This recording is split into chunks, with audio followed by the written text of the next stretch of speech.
संगम नगर नाम का एक गांव था जो अपने खाने पीने की चीजों के लिए मशहूर था। दूर दूर से लोग संगम नगर में खाना खाने के लिए आते थे। संगम नगर के बाजार में हर दुकान खाने की ही थी। कहीं ढाबा, कहीं इडली स्टॉल, कहीं चाइनीज, कहीं बिरयानी सेंटर। सब लोग अपने अपने होटल चलाने में मस्त थे। अरे स्वामी, कैसा चल रहा है सब? बिल्कुल बढ़िया। दुकान खोलते ही खरीदारों की भीड़ लग जाती है। अरे बढ़िया है, मेरा ढाबा भी मस्त चल रहा है। दोपहर के खाने और रात के खाने दोनों टाइम पर मस्त भीड़ होती है। मेरा चाइनीज कॉर्नर तो बस रात में ही चलता है भाई। वो तो है, लेकिन तुम्हारे कॉर्नर पे सबसे ज्यादा भीड़ लगी रहती है। हाँ, रहेगी ना। चाइनीज खाना हिंदुस्तानियों को बहुत भाता है। यार मैं नहीं मानता। साउथ इंडियन खाना हिंदुस्तान में सबसे ज्यादा पसंदीदा है। मुझे तो लगता है पंजाब के आलू के पराठे सबसे पसंदीदा हैं। शायद ही कोई ऐसा हो जिसने आलू के पराठे नहीं खाए हों। चाइनीज तो हर कोई खाता है। हमारा इडली भी हर कोई खाता है। तो कैसे पता चलेगा कि सबसे पसंदीदा खाना कौन सा है? हम लोगों को किसी बहुत समझदार इंसान से पूछना चाहिए। गांव के बूढ़े चाचा जी, वो तो जिंदगी भर खुद बावर्ची रहे हैं, उन्हें जरूर मालूम होगा। चलो उनसे ही पूछते हैं। हाँ चलो उनसे ही पूछते हैं। तीनों होटल मालिक चाचा जी के पास गए। क्या बात है, आज तुम तीनों एक साथ यहाँ पर कैसे आना हुआ? चाचा तुम हमें बताओ कि हिंदुस्तान का सबसे पसंदीदा खाना कौन सा है? चाइनीज, साउथ इंडियन या पंजाबी? अब ये तो बहुत ही पेचीदा सवाल है। हिंदुस्तान के अलग अलग हिस्सों में अलग अलग खाने पसंद किए जाते हैं। ये बताना मुश्किल है कि इन सब में सबसे पसंदीदा खाना कौन सा है। तो क्या हम कभी मालूम नहीं कर पाएंगे?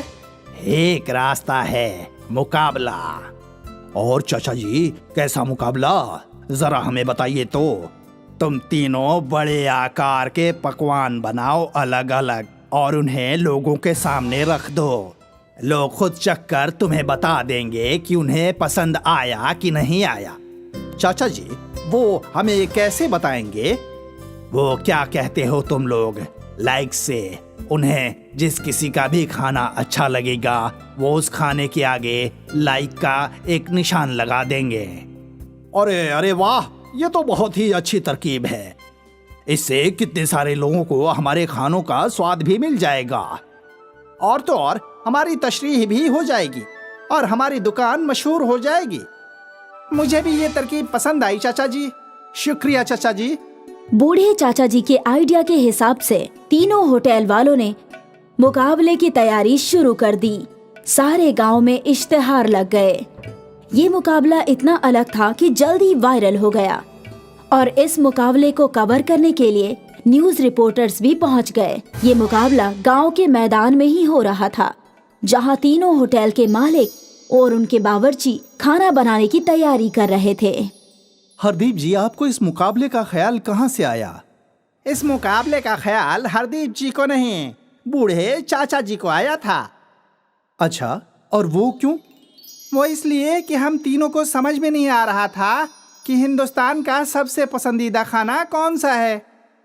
तो खाने का इतना बड़ा मुकाबला इसलिए हो रहा है ताकि ये मालूम हो सके कि इंडिया का सबसे पसंदीदा खाना कौन सा है, पंजाबी, साउथ इंडियन या चाइनीज। जानने के लिए देखते रहिए कुकू टीवी। सारे बावर्ची अपने अपने पकवान बनाने लगे। कोई बड़ी सी थाल में आटा गूंद रहा था तो कोई बड़े से पतीले में नूडल्स उबाल रहा था। काफी लोग जमा हो चुके थे। कुछ घंटों बाद खाना तैयार हो चुका था। स्वामी ने एक बहुत ही बड़ा मसाला डोसा बनाया। चिंग ने बड़े नूडल्स और सूप बनाए थे और हरप्रीत ने बड़े बड़े पराठे और बटर चिकन बनाया था। अब ये मुकाबला शुरू होने वाला है। हमारी आप सबसे गुजारिश है, आप मेहरबानी करके पकवानों को चख कर और फिर अपना लाइक दें। आपका लाइक ये फैसला करेगा कि हिंदुस्तान का सबसे पसंदीदा खाना कौन सा है। ये सुनकर सामाइन में हौसला और बढ़ गया। सबसे पहले एक छोटी बच्ची आई। बच्ची ने पहले पराठा खाया। फिर मसाला डोसा और फिर नूडल्स खाए। बच्ची ने अपना लाइक्स नूडल्स को दिया। पहला लाइक नूडल्स को मिला है। इसके बाद एक एक करके कई लोग आए। कुछ को पराठा पसंद आया, कुछ को मसाला डोसा, तो कुछ को चाइनीज नूडल्स। चाइनीज खाने को 40 लाइक्स मिले हैं, पंजाबी खाने को 39 लाइक्स मिले हैं और साउथ इंडियन खाने को 41 लाइक्स मिले हैं। लेकिन अब तक मुकाबला खत्म नहीं हुआ है, अभी 2 घंटे और बाकी हैं। स्वामी ये देखकर मन ही मन खुश था कि वो जीतने वाला था। कुछ देर में और लोगों की भीड़ आ गई। इन लोगों ने भी एक एक करके सारे पकवान खाए और अपना लाइक दिया। अब ये मुकाबला खत्म हो चुका है और हैरानी की बात ये है कि पंजाबी, चाइनीज और साउथ इंडियन खाने को बराबर के 100 लाइक्स मिले हैं। ये सुनकर हरप्रीत, स्वामी और चिंग तीनों परेशान हो गए। अरे अब कैसे पता चलेगा कि कौन सा खाना सबसे पसंदीदा है? क्या मालूम। तभी वहाँ बूढ़े चाचा पहुँचे। आपने तो कहा था कि हमें इस मुकाबले से समझ में आ जाएगा कि सबसे पसंदीदा खाना कौन सा है, लेकिन यहाँ तो तीनों को 100 लाइक्स मिले हैं। तुम तीनों अभी तक नहीं समझे। क्या? यानी कि तुम्हारे सारे खाने सभी हिंदुस्तानियों को बेहद पसंद हैं। खाना हिंदुस्तान को तोड़ता नहीं, जोड़ता है। साउथ इंडिया की इडली जितनी चाव से वहाँ खाई जाती है, उतनी ही दिल्ली में भी चाव से खाई जाती है। पंजाब के पराठे बंगाल के हर घर में बनते हैं और देसी चाइनीज का जायका पूरब से पश्चिम तक बिल्कुल नहीं बदलता। जैसे हिंदुस्तान की एक रियासती जबान नहीं हो सकती, वैसे ही एक पसंदीदा खाना भी नहीं हो सकता, क्योंकि हिंदुस्तान अपनी डाइवर्सिटी के लिए जाना जाता है। ये सब टीवी पर लाइव दिखाया जा रहा था। तो देखा आपने कि किस तरह से इस बड़े खाने के मुकाबले ने हिंदुस्तान को जोड़ दिया है। सच में कहते हैं ये गांव वाले, इनके बूढ़े चाचा वाकई बहुत होशियार हैं। संगम नगर नाम का एक गांव था जो अपने खाने पीने की चीजों के लिए मशहूर था। दूर दूर से लोग संगम नगर में खाना खाने के लिए आते थे। संगम नगर के बाजार में हर दुकान खाने की ही थी। कहीं ढाबा, कहीं इडली स्टॉल, कहीं चाइनीज, कहीं बिरयानी सेंटर। सब लोग अपने अपने होटल चलाने में मस्त थे। अरे स्वामी, कैसा चल रहा है सब? बिल्कुल बढ़िया। दुकान खोलते ही खरीदारों की भीड़ लग जाती है। अरे बढ़िया है, मेरा ढाबा भी मस्त चल रहा है। दोपहर के खाने और रात के खाने दोनों टाइम पर मस्त भीड़ होती है। मेरा चाइनीज कॉर्नर तो बस रात में ही चलता है भाई। वो तो है, लेकिन तुम्हारे कॉर्नर पे सबसे ज्यादा भीड़ लगी रहती है। हाँ, रहेगी ना। चाइनीज खाना हिंदुस्तानियों को बहुत भाता है। यार मैं नहीं मानता। साउथ इंडियन खाना हिंदुस्तान में सबसे ज्यादा पसंदीदा है। मुझे तो लगता है पंजाब के आलू के पराठे सबसे पसंदीदा हैं। शायद ही कोई ऐसा हो जिसने आलू के पराठे नहीं खाए हों। चाइनीज तो हर कोई खाता है। हमारा इडली भी हर कोई खाता है। तो कैसे पता चलेगा कि सबसे पसंदीदा खाना कौन सा है? हम लोगों को किसी बहुत समझदार इंसान से पूछना चाहिए। गांव के बूढ़े चाचा जी, वो तो जिंदगी भर खुद बावर्ची रहे हैं, उन्हें जरूर मालूम होगा। चलो उनसे ही पूछते हैं। हाँ चलो, उनसे ही पूछते हैं। तीनों होटल मालिक चाचा जी के पास गए। क्या बात है, आज तुम तीनों एक साथ यहाँ पर कैसे आना हुआ? चाचा, तुम हमें बताओ कि हिंदुस्तान का सबसे पसंदीदा खाना कौन सा है? चाइनीज, साउथ इंडियन या पंजाबी? अब ये तो बहुत ही पेचीदा सवाल है। हिंदुस्तान के अलग अलग हिस्सों में अलग अलग खाने पसंद किए जाते हैं। ये बताना मुश्किल है कि इन सब में सबसे पसंदीदा खाना कौन सा है। तो क्या हम कभी मालूम नहीं कर पाएंगे? एक रास्ता है, मुकाबला। और चाचा जी, कैसा मुकाबला? जरा हमें बताइए तो। तुम तीनों बड़े आकार के पकवान बनाओ अलग अलग और उन्हें लोगों के सामने रख दो। लोग खुद चख कर तुम्हें बता देंगे कि उन्हें पसंद आया कि नहीं आया। चाचा जी, वो हमें कैसे बताएंगे? वो क्या कहते हो तुम लोग, लाइक से उन्हें जिस किसी का भी खाना अच्छा लगेगा वो उस खाने के आगे लाइक का एक निशान लगा देंगे। अरे अरे वाह, ये तो बहुत ही अच्छी तरकीब है। इससे कितने सारे लोगों को हमारे खानों का स्वाद भी मिल जाएगा, और तो और हमारी तशरीह भी हो जाएगी और हमारी दुकान मशहूर हो जाएगी। मुझे भी ये तरकीब पसंद आई चाचा जी। शुक्रिया चाचा जी। बूढ़े चाचा जी के आइडिया के हिसाब से तीनों होटल वालों ने मुकाबले की तैयारी शुरू कर दी। सारे गांव में इश्तिहार लग गए। ये मुकाबला इतना अलग था कि जल्दी वायरल हो गया और इस मुकाबले को कवर करने के लिए न्यूज रिपोर्टर्स भी पहुंच गए। ये मुकाबला गांव के मैदान में ही हो रहा था, जहां तीनों होटल के मालिक और उनके बावर्ची खाना बनाने की तैयारी कर रहे थे। हरदीप जी, आपको इस मुकाबले का ख्याल कहाँ से आया? इस मुकाबले का ख्याल हरदीप जी को नहीं, बूढ़े चाचा जी को आया था। अच्छा, और वो क्यों? वो इसलिए कि हम तीनों को समझ में नहीं आ रहा था कि हिंदुस्तान का सबसे पसंदीदा खाना कौन सा है। तो खाने का इतना बड़ा मुकाबला इसलिए हो रहा है ताकि ये मालूम हो सके कि इंडिया का सबसे पसंदीदा खाना कौन सा है, पंजाबी, साउथ इंडियन या चाइनीज। जानने के लिए देखते रहिए कुकू टीवी। सारे बावर्ची अपने अपने पकवान बनाने लगे। कोई बड़ी सी थाल में आटा गूंद रहा था तो कोई बड़े से पतीले में नूडल्स उबाल रहा था। काफी लोग जमा हो चुके थे। कुछ घंटों बाद खाना तैयार हो चुका था। स्वामी ने एक बहुत ही बड़ा मसाला डोसा बनाया। चिंग ने बड़े नूडल्स और सूप बनाए थे और हरप्रीत ने बड़े बड़े पराठे और बटर चिकन बनाया था। अब ये मुकाबला शुरू होने वाला है। हमारी आप सबसे गुजारिश है, आप मेहरबानी करके पकवानों को चख कर और फिर अपना लाइक दें। आपका लाइक ये फैसला करेगा कि हिंदुस्तान का सबसे पसंदीदा खाना कौन सा है। ये सुनकर सामाइन में हौसला और बढ़ गया। सबसे पहले एक छोटी बच्ची आई। बच्ची ने पहले पराठा खाया, फिर मसाला डोसा और फिर नूडल्स खाए। बच्ची ने अपना लाइक्स नूडल्स को दिया। पहला लाइक नूडल्स को मिला है। इसके बाद एक एक करके कई लोग आए। कुछ को पराठा पसंद आया, कुछ को मसाला डोसा, तो कुछ को चाइनीज नूडल्स। चाइनीज खाने को 40 लाइक्स मिले हैं, पंजाबी खाने को 39 लाइक्स मिले हैं और साउथ इंडियन खाने को 41 लाइक्स मिले हैं।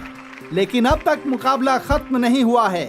अभी 2 घंटे और बाकी हैं। स्वामी ये देखकर मन ही मन खुश था कि वो जीतने वाला था। कुछ देर में और लोगों की भीड़ आ गई।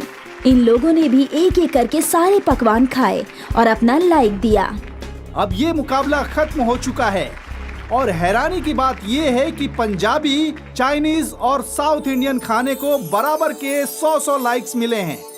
ये सुनकर हरप्रीत, स्वामी और चिंग तीनों परेशान हो गए। अरे अब कैसे पता चलेगा कि कौन सा खाना सबसे पसंदीदा है? क्या मालूम। तभी वहाँ बूढ़े चाचा पहुँचे। आपने तो कहा था कि हमें इस मुकाबले से समझ में आ जाएगा कि सबसे पसंदीदा खाना कौन सा है, लेकिन यहाँ तो तीनों को 100 लाइक्स मिले हैं। तुम तीनों अभी तक नहीं समझे। क्या? यानी कि तुम्हारे सारे खाने सभी हिंदुस्तानियों को बेहद पसंद हैं। खाना हिंदुस्तान को तोड़ता नहीं, जोड़ता है। साउथ इंडिया की इडली जितनी चाव से वहाँ खाई जाती है, उतनी ही दिल्ली में भी चाव से खाई जाती है। पंजाब के पराठे बंगाल के हर घर में बनते हैं और देसी चाइनीज का जायका पूरब से पश्चिम तक बिल्कुल नहीं बदलता। जैसे हिंदुस्तान की एक रियासती जबान नहीं हो सकती, वैसे ही एक पसंदीदा खाना भी नहीं हो सकता, क्योंकि हिंदुस्तान अपनी डाइवर्सिटी के लिए जाना जाता है। ये सब टीवी पर लाइव दिखाया जा रहा था। तो देखा आपने कि किस तरह से इस बड़े खाने के मुकाबले ने हिंदुस्तान को जोड़ दिया है। सच में कहते हैं ये गांव वाले, इनके बूढ़े चाचा वाकई बहुत होशियार हैं।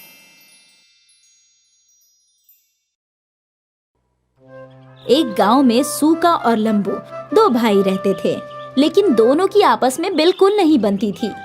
दोनों को लगता था कि उसका भाई उसका भला नहीं चाहता, इसीलिए दोनों रोजाना आए दिन झगड़ते रहते थे। उनकी अम्मा उन्हें समझाती थी, लेकिन वो दोनों अपनी अम्मा की बात भी नहीं मानते थे और इसका फायदा चतुर उठाता था। आए दिन दोनों अपना काम बदलते रहते थे। एक रोज सूका ने बिरयानी की ठेली लगा ली, जबकि लंबू अमरूद ही बेच रहा था।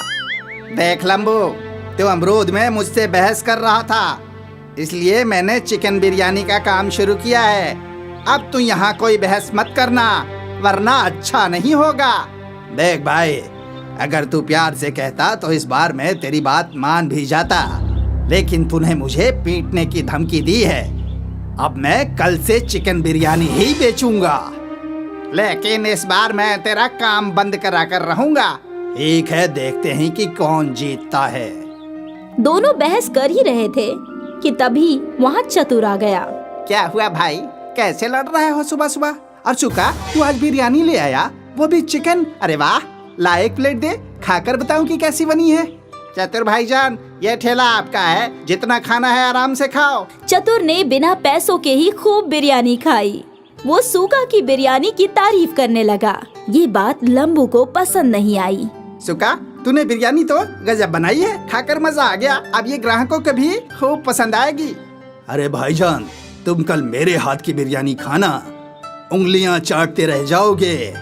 ठीक है, कल की कल देखी जाएगी। अभी तो तुम अमरूद ही खिला दो, तुम्हारे अमरूद भी कम अच्छे नहीं हैं। लंबू थोड़ी सी तारीफ से खुश हो गया और चतुर को मुफ्त के अमरूद मिल गए। सूका ने दिन भर बिरयानी 50 रुपए में बेची और उसकी अच्छी कमाई हुई। ये बात उसकी आंखों में खटक रही थी। शाम को दोनों भाई अपने घर की जानिब चले।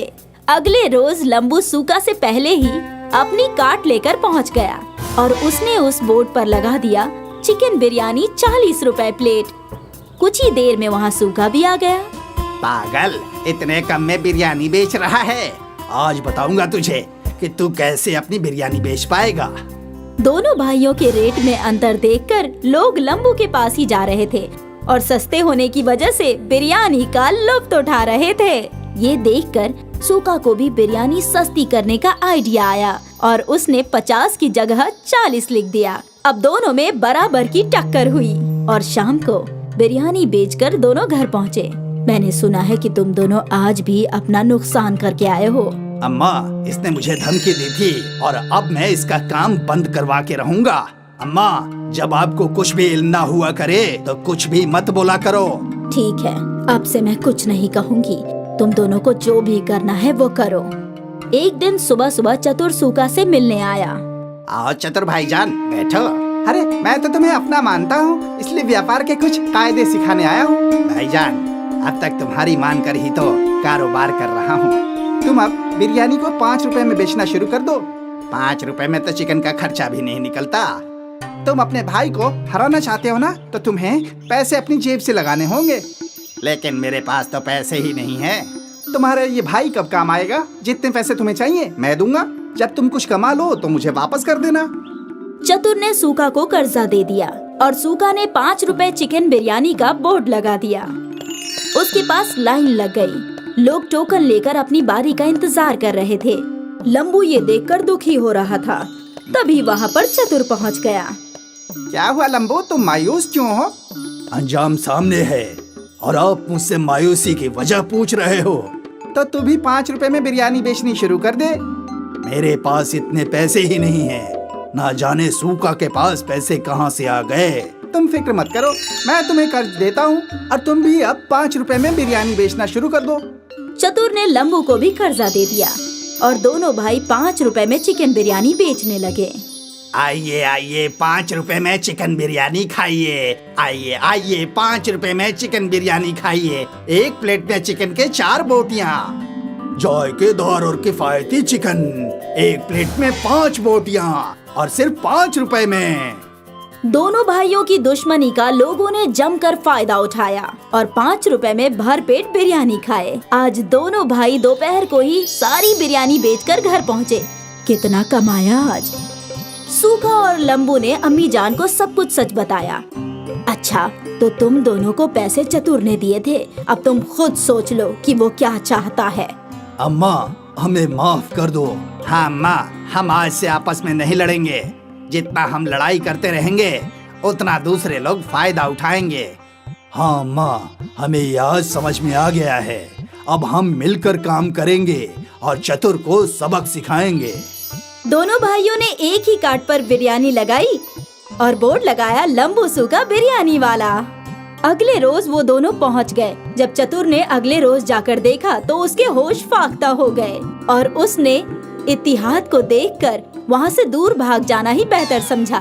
दोस्तों, इससे हमें सबक मिलती है कि हमें आपस में इत्तिहाद बनाकर रखनी चाहिए, वरना कोई और इसका फायदा उठा जाएगा। और साथ ही चापलूसों से होशियार रहना चाहिए, वरना जल्द ही डूब जाओगे। ये कबीर हैं, कबीर सिंह। कबीर सिंह हैं तो इंडियन, पर वो अपनी पढ़ाई पूरी करने यूएस आए हैं। आजकल कबीर सिंह परेशान हैं, पैसों की कमी की वजह से। हे कबीर, मैंने तेरे लिए एक नई जॉब ढूंढ ली है। अरे यहीं पास में एक बर्गर जॉइंट है, तू आज ही चला जा वरना वो जॉब कोई और पकड़ लेगा। नहीं नहीं यार, तू फिक्र मत कर, मैं आज ही जाऊंगा। कबीर बर्गर जॉइंट में गए और उन्हें वो जॉब मिल गई और उसी रोज से उन्होंने काम करना शुरू कर दिया। बर्गर्स बनाना उन्हें आता तो नहीं था, पर ये काफी आसान था। उन्होंने बर्गर बनाना जल्द ही सीख लिया। Your order ma'am. Thank you. Kabir Singh खुश थे क्योंकि उन्हें पैसे भी मिल रहे थे और मुफ्त का खाना भी। कुछ दिन कबीर सिंह के बहुत अच्छे बीते, पर फिर वो ऊब गया। उसे ये बिना मसालों वाला खाना खाना कुछ खास पसंद नहीं आ रहा था। अरे तुम लोग ये बगैर मसाले का खाना कैसे खा लेते हो? Why don't you like this? नहीं नहीं, मैं एक्चुअली बहुत बोर हो गया हूँ। अगले रोज कबीर बर्गर जॉइंट आ ही रहे थे कि उनका तवज्जो मैगी पैकेट्स पर पड़ा। आज बर्गर के बदले मैगी खाता हूँ, कम से कम ये टेस्टी तो होगा। कबीर ने एक मैगी का पैकेट खरीद लिया और वो रोज की तरह बर्गर जॉइंट पर काम करने लगा। रात में जब जॉइंट क्लोज हुआ तो सारे मुलाजिम अपना अपना बर्गर बनाने लगे। वहीं कबीर ने अपने लिए एक मैगी बनाया और बड़े ही शौक से खाया। उस रोज से कबीर कभी बर्गर खाता तो कभी मैगी। वो खुश था। एक रोज बर्गर जॉइंट में ज्यादा खरीदार नहीं थे। कबीर फ्री थे तो उन्होंने सोचा कि वो कुछ नया बनाए। उन्होंने अपने बैग में से मैगी नूडल्स निकाले। Today again Maggi? What's happened to you Kabir? अरे नहीं जी, आज मैं कुछ और बनाऊंगा। कबीर ने बर्गर से बन काटे और मैगी बनाई और फिर मैगी को बर्गर के पैटी मेकर मशीन में डाल दिया। उससे मैगी की पैटी बन गई। अरे ये तो बिल्कुल गोल है जी। जी वाह, क्या बात है। कबीर खुश हो गए। उन्होंने एक और मैगी की पैटी बनाई। Wow, this dish looks delicious, even I want one. Kabir और उन फॉरेनर ने मिलकर मैगी का बर्गर बनाया और फिर खाने लगे। दोनों को वो बर्गर बहुत पसंद आया। Kabir, this is awesome, I want one more. Kabir ने एक एक और मैगी बर्गर बनाए। दोनों ने बड़े ही शौक से खाए। आज कबीर खुश थे। उन्होंने कुछ नया बनाया। कुछ रोज गुजर गए और फिर बर्गर जॉइंट के मालिक कबीर के पास आए। उन्होंने मैगी बर्गर की तारीफ सुनी थी और उन्हें भी मैगी बर्गर खाना था। कबीर ने उनके लिए भी मैगी बर्गर बनाए। This is good. Add this to the menu. I'll give you 10% commission. Well done, boy. ये सुनकर कबीर खुश हो गया। उनका मैगी बर्गर उस बड़े जॉइंट के मेन्यू में ऐड हो रहा था और तो और उन्हें 10% कमीशन भी मिल रहा था। अब तो मेरी पढ़ाई बहुत आसानी से हो जाएगी और मुझे पैसों के बारे में सोचने की जरूरत भी नहीं पड़ेगी। अगले कुछ महीने तक कबीर बर्गर जॉइंट पर काम करता रहा और उसे तनख्वाह के साथ साथ कमीशन भी मिल रहा था।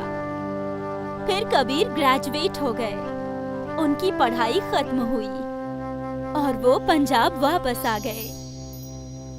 यहाँ उन्हें बड़े होटल में मुलाजमत मिल गई। कुछ सालों तक कबीर खुश थे, लेकिन उन्हें अपना कुछ रोजगार करना था। एक रोज कबीर ऐसे ही कुछ सोच रहे थे। ओए की गल्ले पुत्र, किस ख्याल में डूबा है हाँ? कुछ नहीं पापा जी, मेरी नौकरी तो अच्छी है मगर पता नहीं मैं खुश क्यों नहीं हूँ। मैं अपना कुछ करना चाहता हूँ। अरे तो इसमें मायूस होने की क्या बात है, तू अपना खुद का होटल खोल लेना। हाँ पापा जी, मगर समझ में नहीं आ रहा है क्या करूँ। इतनी अच्छी नौकरी है और तनख्वाह भी अच्छी है। देख पुत्र, इंसान को वही काम करना चाहिए जिसमें उसका मन लगे। हाँ पापा जी ठीक कह रहे हैं, तो मेरा मन तो बस मैगी बर्गर बनाने में लगता था। अरे तो बेटा जी सोच क्यों रहा है, मैगी बर्गर बनाना ही शुरू कर दे। वो तो ठीक है मगर कमाई नहीं हुई तो। अरे पुत्र, अगर ऐसे ही सोचता रहा ना तो मेरी उम्र होने के बाद पछताएगा कि पहले शुरू क्यों नहीं किया। अभी भी तेरे पास वक्त है। नौकरी का क्या है, वो तो वापस मिल जाएगी। हाँ ठीक है पापा जी। कबीर के अब्बा जान ने उनकी हौसला अफजाई की। अभी भी कबीर इख्तिलाफ कर रहे थे क्योंकि वो एक बड़े होटल में मुलाजमत करते थे जहां उनकी कमाई अच्छी थी, लेकिन अब उन्हें सब कुछ शुरुआत से शुरू करनी थी। खैर, उन्होंने एक भीड़ भाड़ वाले इलाके में एक दुकान किराए पर ले ली और यहाँ अपना मैगी बर्गर का कारोबार शुरू किया। ये कैसा बर्गर है? ये दरअसल मैगी का बर्गर है जो बहुत ही जायकेदार होता है जी। एक बार खाकर तो देखिए। ठीक है जी, खिलाइए। पहले कुछ रोज तक कबीर की दुकान कुछ खास नहीं चली, लेकिन फिर आहिस्ते आहिस्ते उनकी दुकान चल पड़ी। कॉलेज के बच्चे मैगी बर्गर खाने के लिए दूर दूर से आते। कबीर ने स्टाफ बढ़ा दिया और मैगी बर्गर में वैरायटीज डाली। चीज Maggi burger, Schezwan Maggi burger. फिर तो मानो कबीर की स्टॉल यंगस्टर्स का फेवरेट फूड जॉइंट बन गया। 6 महीने में कबीर ने एक और ब्रांच खोल दी और अगले 1 साल में 3 और नई ब्रांचेस। कबीर का मैगी बर्गर कमाल कर रहा था। कबीर ने अपने पूरे खानदान को काम पर लगा दिया। उसके सारे भाई, कजिन्स सब एक ही कंपनी में काम करते थे, बर्गर सिंह। महज 6 सालों में कबीर की बर्गर सिंह एक बहुत बड़ा फूड चेन बन गया। भारत के 30 शहरों में उसके ब्रांचेस खुल गए। अब कबीर और उसके अब्बा जान एक बहुत ही बड़ी कांच की बिल्डिंग में बैठा करते थे। उत्तर याद है तुझे वो रात जिस दिन तू बहुत परेशान था? हाँ पापा जी, वो कैसे भूल सकता हूँ।